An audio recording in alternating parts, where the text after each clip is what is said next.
Hello, everybody, and welcome back to the Reddit Asks Us podcast. Before we head into the podcast, if you're watching on YouTube, make sure to like, comment, and subscribe. And if you're listening on Apple Podcasts, Spotify, wherever else you get your podcasts, make sure to leave us a rating and review. You can find us on Instagram and TikTok at Reddit Asks Us podcast, where I guess you can just see clips of the show from the past. I haven't really been updating that page, but I've been super busy, and I've kind of got an idea for that page a little bit, and it's going to take me a little bit to implement my new ideas, but that's okay because you know what, I'm not super concerned. Plus, I'm really a little bit more busy with the other podcasts and some just things going on in my life. But anyways, super great to hear from you. I mean, to have you guys listening back again every week, and this week it's the audience size is, like I said, I say this all the time, but the audience size is just growing all the time, and I want to say hi to any new listeners that are tuning into the show, and I want to say hi to all my OGs, all my old listeners. I really appreciate everybody tuning into the show and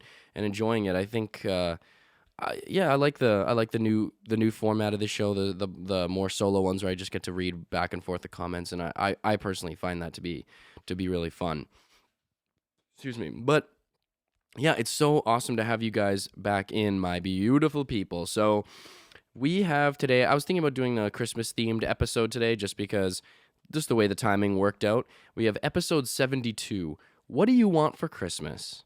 So basically, I just kind of went through compiled a bunch of comments of what people said they wanted for Christmas.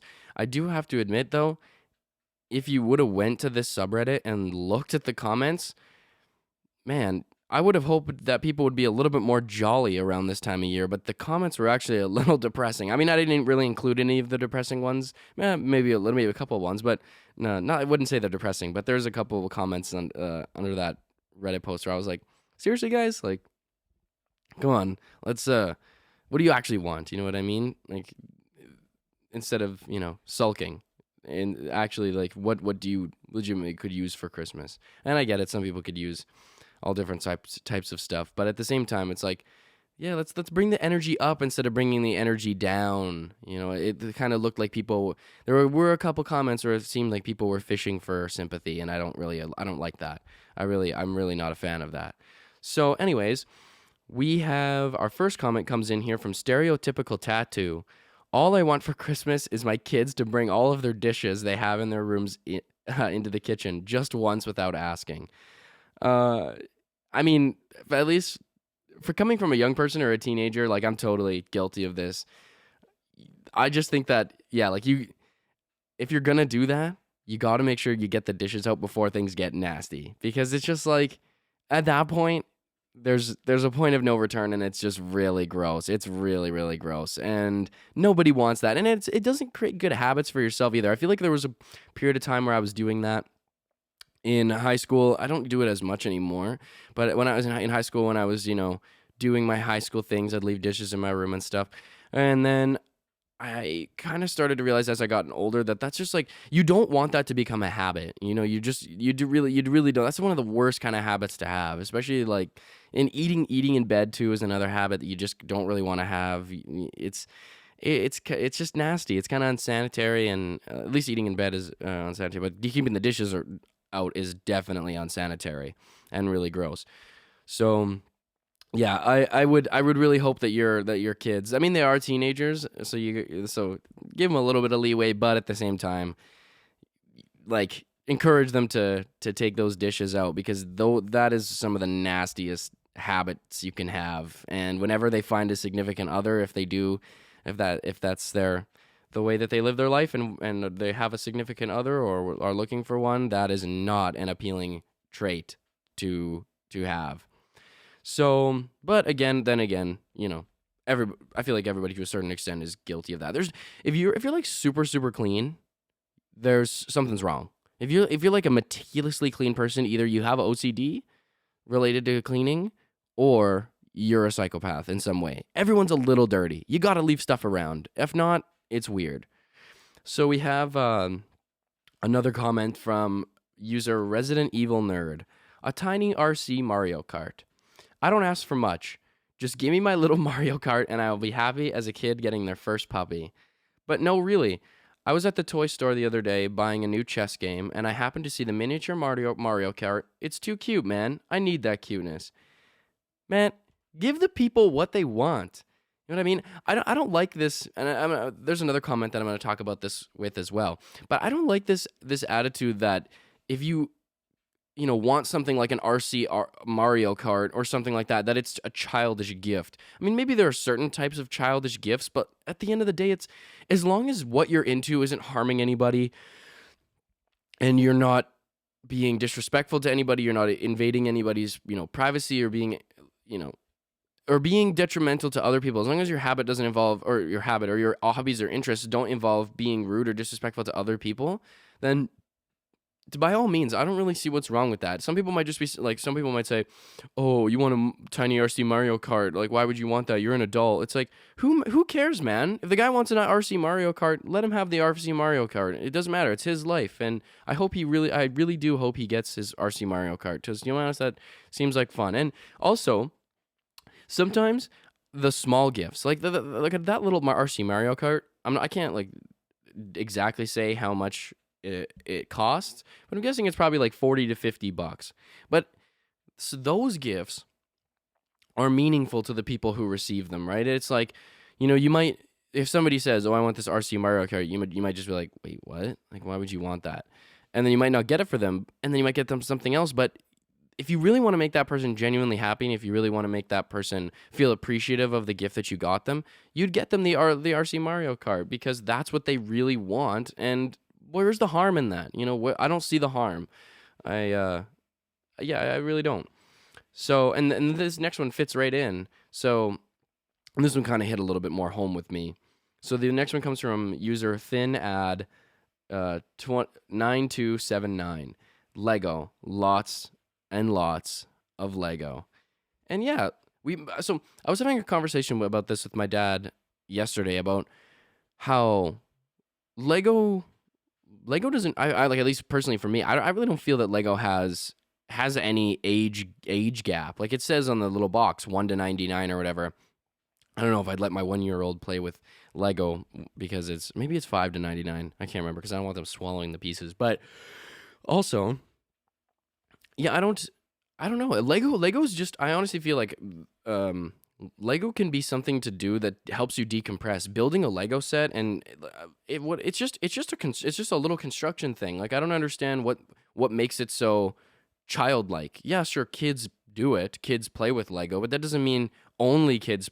Well, I mean, kids build Lego. Lego's more than just of course, playing with it. Lego, some of the fun for people with Lego, especially adults who are into Lego, is the building process. That's what I liked about Lego when I was a kid too.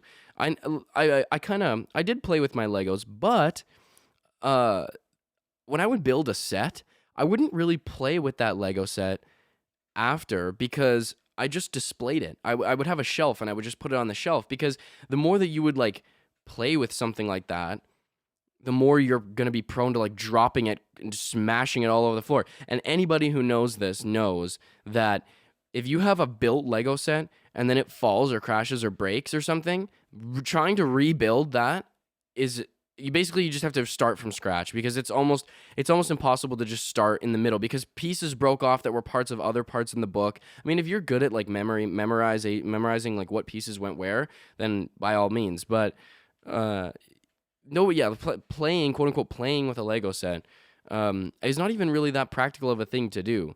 I feel like when I used Lego as a kid more, I spent more time playing with all the Lego that was just loose. I had like loose characters and loose pieces of Lego that I would build stuff with, because it didn't matter if that stuff broke. Whereas the actual sets themselves, I wouldn't usually play with those, because I didn't want them to break. Part of the fun for me in building those sets was the actual process of building the sets. That's what I found fun. And I can understand why adults would want to find that stuff fun too. Why not? There's all sorts of it's like a puzzle, man. It's like a little puzzle thing. I don't understand what the difference is between building a Lego set or completing a puzzle or doing any sort of building. I don't know. I feel like they should make maybe some more advanced adult Lego sets that have like different shaped pieces, maybe, or maybe some more complex types of builds. That would be fun. But yeah, so that one, oh yeah, so we move on. So let's go to Oh yeah, this one was kind of interesting. So this one is from Queen G723. And I wouldn't say this one is depressing, but you guys will get the idea. For my husband of almost 20 years together to get me something thoughtful. Don't get me wrong, I typically enjoy the gifts he buys me, but it's not meaningful to me specifically. I go out of my way to buy him something that relates to his hobby or his favorite sports team. I get a stereotypical woman gift that could suit anyone. Or he'll buy a larger ticket item for the house and say it's for me. Uh, I know I'll get let down. Oh, sorry, I know I'll get downvoted. And I hate being selfish and greedy, but I just want a personalized Christmas present. This comment didn't really end up being downvoted a whole lot. It ended up, it was upvoted quite a bit, and I understand because this is a super fair request. Gifts often mean so much more when they're personalized towards your needs and wants. Sometimes actual practicality can matter more than like a cost or a big gesture or one of those like big ticket items. I feel like an when somebody gets me something and it's like $20, $30, $15, $10, whatever, if it is something that they know that I will like out of the intrinsic nature of me being myself, then I will appreciate that gift on another level and appreciate that person as a friend because they were like able to recognize what I really wanted. And or even if I didn't necessarily want something, it was something that I will find useful, or something that I will never didn't even know that I wanted or might need. And it was one of those things that it's like they improvised off of things, and they were off of the things that I do or watch or say, and then they use that information to help them buy them a gift. That is, I feel like that's like the ultimate style of gift giving. It's too bad, and at the same time, like there's a lot of people who are just like really bad at giving gifts, and that's just the way it goes. Like some people just because your husband or the husband in this story, might not see it the same way. They might not even know that you want more personalized gifts. They might not even think that they're doing anything wrong with the gifts that they're giving you. So they might just, that's the gift. And, I can definitely understand how, you might feel that you want a more personalized or more sentimental gift, whereas the other person, they might not even be aware that's something you want, and they might just be not really great at giving gifts. Giving gifts, you got to be kind of attentive to a person, but also I feel like people overcomplicate giving gifts as well, because honestly, you just have to think like enough about who they are as a person, and don't think about money. Think about what that person does on a daily basis. Some things that they might like. It could even be something super, super simple. Like I always appreciate when people get me, like deodorants and body washes and stuff like that, especially the ones that I use, and gum and all those sorts of things, because I use that sort of stuff on like a daily basis. And I like, it's useful to me. It might not be super sentimental, but it's useful, and I like it. So I do have to say though, you'd think after 20 years they might, listen a little bit to the things that you want, but that's neither here nor there. So this next comment comes from JStuff846, from one of my 6-year-old students who wrote a letter to Santa for class. I know you're not real, Santa, but in case you are real, since many animals are endangered, I wish you could save them, please. P.S. You real or you not real? I know you are just acting. Love, Jesse. That's nice. Kids never seem to disappoint when it comes to their Christmas wishes and Christmas ideas. I'm wondering, this actually is making me wonder now, because of the internet. Because okay, growing up, I never really questioned the existence of Santa. But kids nowadays, I mean, there's so much conversation that happens on the internet that kids are involved in. Like whether like with my little cousin, for example, like he plays a lot of Roblox. But when you play that game, like that's an online game. You can talk to other people and socialize with other people within that sort of virtual world. And I'm thinking, and he also has a lot of access to use the internet. And as a kid, like personally too, like, and as a kid, that though the functions that the internet has now were not available when I was a kid. I'm sure I could have went on my family computer and looked up, is Santa real, and it would have said no. But see now, like, I would have had to go out of my way to do that. Whereas I feel like kids nowadays, they don't really have to go out of the way. There are lots of like 10-year-olds and like even like 8-year-olds who have Instagram, and that's what they do, or TikTok. So they might see something on TikTok or Instagram or comments, or even, and then they might just use their device to go and look up if Santa's actually real. And then it seems like for these kids, maybe they might actually not, maybe less kids nowadays actually believe that Santa's real, is just because they have so much access to so much information. So this one comes from user Merger Me. A daily planner. I love all kinds of notebooks, but I'd love a day planner at the moment. Maybe I like this. I like this comment, and I like this gift idea, because that's a day planner. Look at that, guys. That is an example of a gift that you can hear somebody mention that. Oh, I really want a day planner. When I want to start planning my days. If you hear people say the stuff like that, it's not a gift that has any, like, you can't wear it. You can't eat it. It's not something that it has a lot of practical and tangible use, right? It's not necessarily something you might think of as a gift. Like, it's not clothing. It's not this or it's that. Or something you might think of as a typical gift.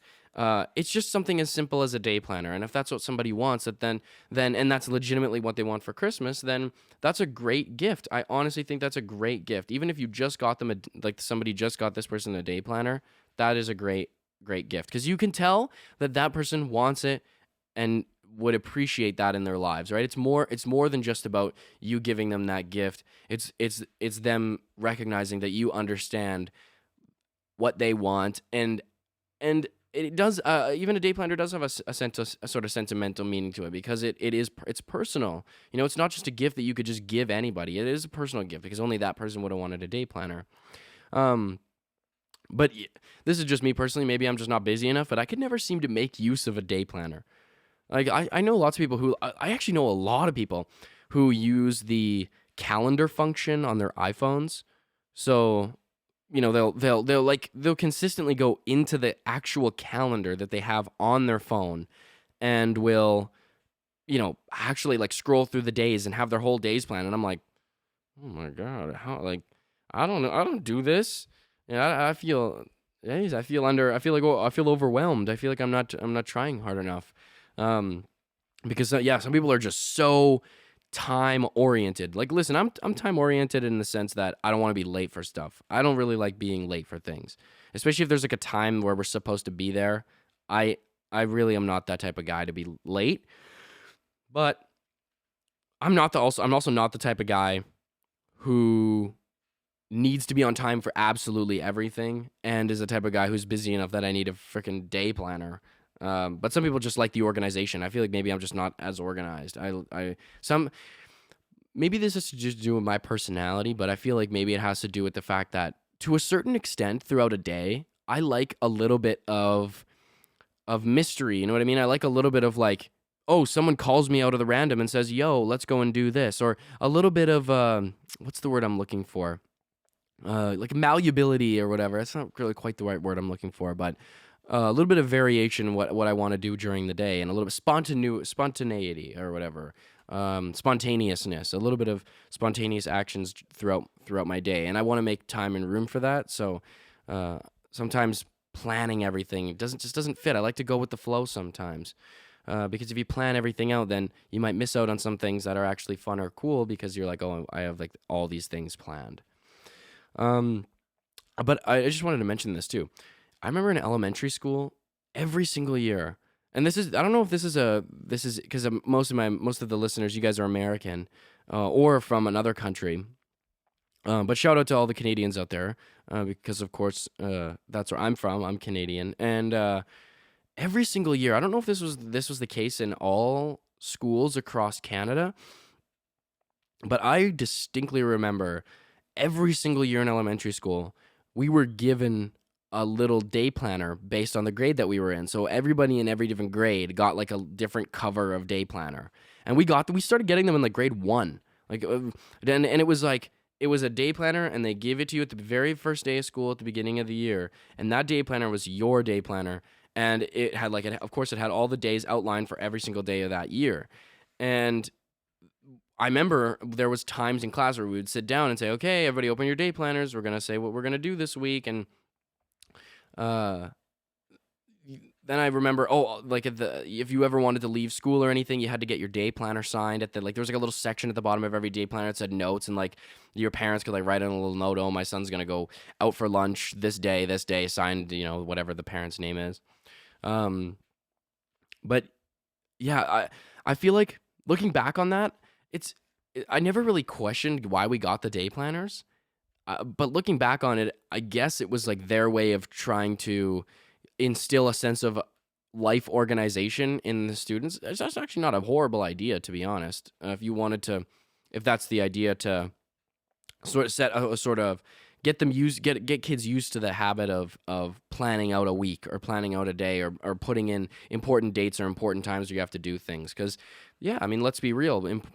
Certain times are very important for doing certain things, and it's important to keep those things organized and have a good mental awareness of the things that you need to accomplish and the things that you need to do throughout a week or a day. Because of course, if something's really important, you don't want to be late for it, because there can be large consequences that happen because of that. Consequences.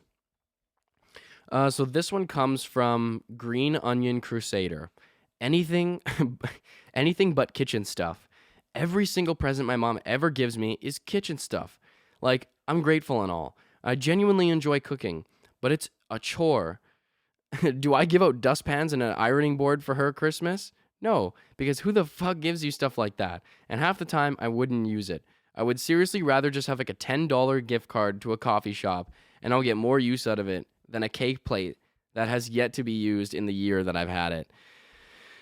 Yeah, these gifts are quite common. Yeah, especially when people think that that's something that you would enjoy or like, and it's not something you would use ever. I mean, people can't guess everything that you want, and you can't expect them to.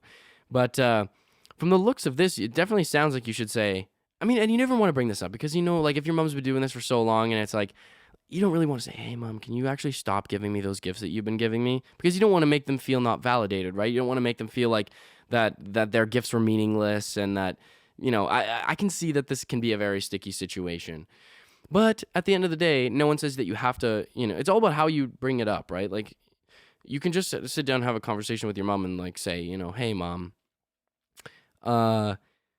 this year, the past couple of years, I've been getting a lot of the gifts you've been giving me have been cooking related. If I'm going to be completely honest, I'm not super, super into, cooking. I do it more out of practicality than I do for fun. So, and a lot of the things that you get from me for Christmas, I don't really have a, use for. So maybe would I be able to have a gift card or something instead?" There's different ways to bring that up, and of course you don't want to be insulting. It's really tough. But there was a reply from user Loudwitch that says, "Tell her maybe," which is like, yeah, I mean, the obvious way to solve this problem. It's easier said than done. Let's just leave it at that. It's much easier said than done, because you don't want to make somebody feel not validated, especially like kitchen stuff can be expensive too. Like, there's a lot of stuff that people use in the kitchen that can be very expensive, and you don't want to make some people feel like they spent all this money over the past couple of years just to find out that you don't want all of it anyway, right? It's a hard situation. It's easier said than done. So this next one comes from Hotspur2924. I love this one. My family all together. A sense of peace, fellowship, and kindness. All the usual humanitarian things. One of the reasons why I wanted to include this particular comment was because I feel like as I've gotten older, I've started to care. This is probably I would have noticed over the last maybe 2 or 3 years, but I think as I've gotten older, I've started to care less about the actual gifts that I receive on Christmas. I mean, I do appreciate the gifts, and I'm very thankful for the gifts, and I feel that I'm very, of course, privileged to have the gifts that I have. But I feel like personally, when I think about Christmas and the holidays, I actually start to associate the holidays and holiday time with spending time with family, and doing and doing traditional family stuff. I feel like the whole um, aspect of being together with your family through the holidays has appealed to me more over recent years than it has the actual receiving of gifts. Because yes, the gifts are great, but let's be real. I mean, Christmas isn't all about the gifts, and holidays aren't about the gifts. It's not what they're supposed to be for. It's like the gifts are kind of like they're a gimmick, right? They're something that kind of goes along with the holiday, but it's sort of superficial. You know what I mean? It's not actually giving Christmas gifts isn't representative of what Christmas is like. The holiday and the representation of what that is actually supposed to be for.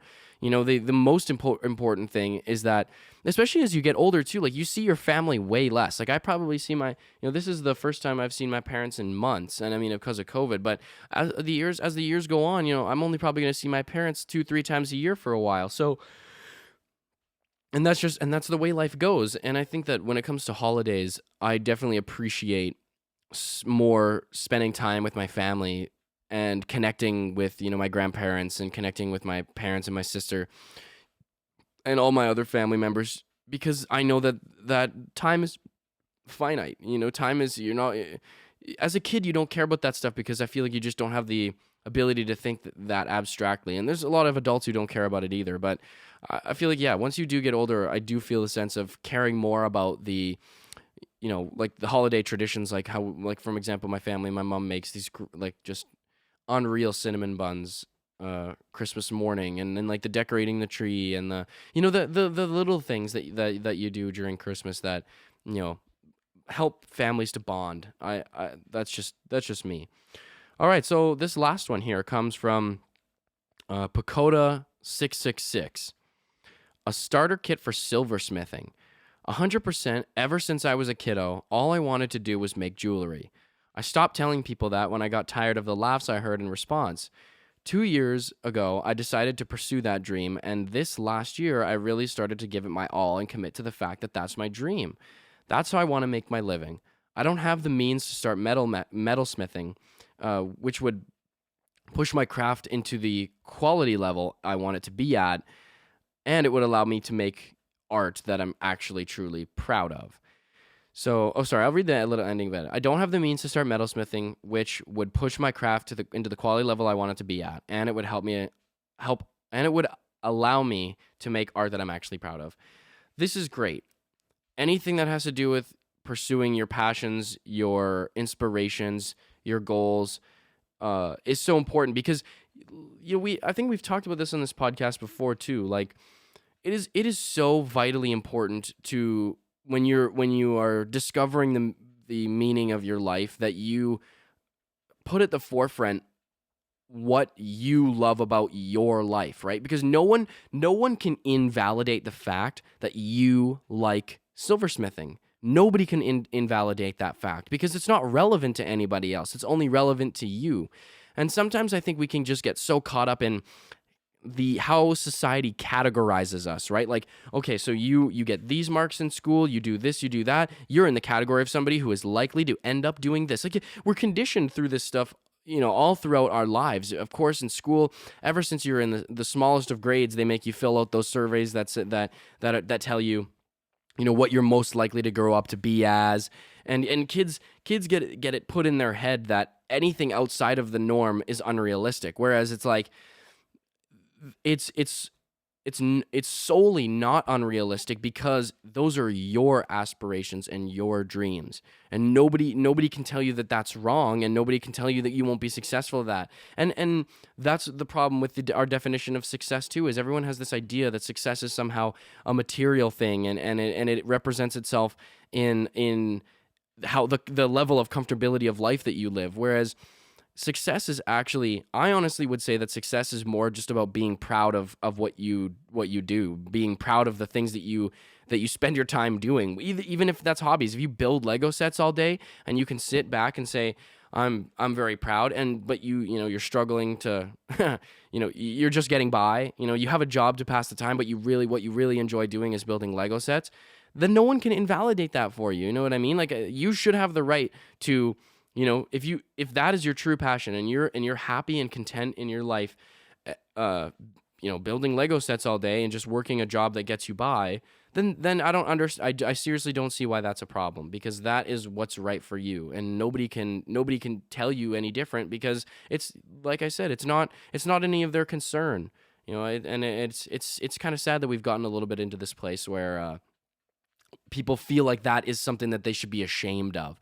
That, oh, I should hide the fact that I want to make silver, like I want a silversmith or metalsmith, because there's no shame in that. There's absolutely no shame in that, especially because it's so artistic and so creative and unique. Like metalsmithing, I would never even think of metalsmithing. That's not something I want to do. You know what I mean? But is it my job to say that isn't the right career choice for another person? Hell no. I've never metalsmithed a day in my life. So how can I speak on the fact that is something that they shouldn't do? I feel really bad when people, when this guy, like, he seems a very positive guy. Or gal. I'm not sure actually if this person is a man, a woman, or however they choose to represent themselves. But anyways, point is that this person, I think I can tell from this paragraph, does feel a sense of, screw it, I don't care what these people think anymore, and I can sense the positivity that's coming through. So I want you to know that your comment is very supported, and it's inspiring, and it's encouraged over here on the Reddit Asks Us podcast. So thanks a lot for that, and I really love that comment, because it's super true to you, and you got to be true to yourself. Okay, guys, we're gonna wrap that up for today. Merry Christmas, everyone. Happy holidays, or whatever holiday you celebrate around this time of year. Before we head out of the podcast, if you're watching on YouTube, make sure to like, comment, and subscribe. And if you're listening on Apple Podcasts, Spotify, wherever else you get your podcasts, make sure to leave us a rating and review. You can find us on Instagram and TikTok at Reddit Asks Us Podcast, where we have new clips of the show, or just we have clips of the show, or you can watch. All right, guys, thank you so much for tuning in, and I will see you guys next week. I think some of the next week's episodes are going to be super fun. I'm really looking forward to the episodes over the next few weeks. There are some great questions that have been coming through on Reddit, so I'm really looking forward to going through those with you guys. A couple ones from a couple weeks ago that are just burning up for me, and I really want to get them done, but thought I'd do something more Christmas-themed. So peace out, guys, and I'll see you later. Love you, my beautiful people.